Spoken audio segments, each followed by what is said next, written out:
जिन सज्जन की हत्या हुई है वो जनसुराज में आधिकारिक तौर पर नहीं है, लेकिन जनसुराज के जो वहाँ आधिकारिक उम्मीदवार हैं पीयूष जी, उनके साथ उनके समर्थन में वो लगे रहे हैं। और ये दिखाता है कि कहीं न कहीं बिहार में जिस जंगल राज की बात होती थी, जो बाहर लोग सुनते थे कि चुनाव के दौरान बड़े पैमाने पर हिंसा होती है, वो कहीं न कहीं उसी को दर्शाता है।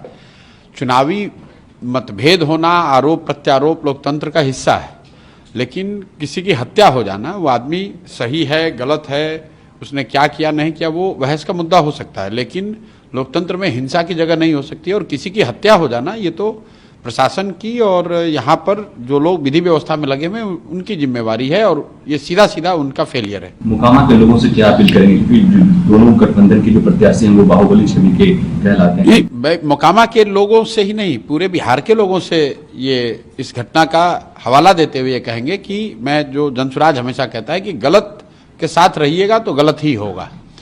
बाहुबली किसी जाति का हो, किसी समाज का हो, आपके गांव का हो, आपके विचारधारा का हो, जो गलत है वो गलत है।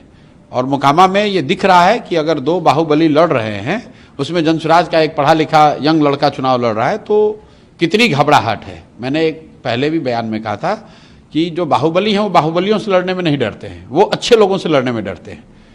तो जनसुराज ने ये विकल्प जनता को दिया है, सिर्फ मोकामा में नहीं दिया है, बिहार के बहुतेरे ऐसे क्षेत्र में जहां यहाँ से बालू माफिया, शराब माफिया, बड़े नेताओं के बच्चे भ्रष्टाचारी लड़ रहे हैं, उनके सामने स्वच्छ लोगों का एक विकल्प दिया गया है।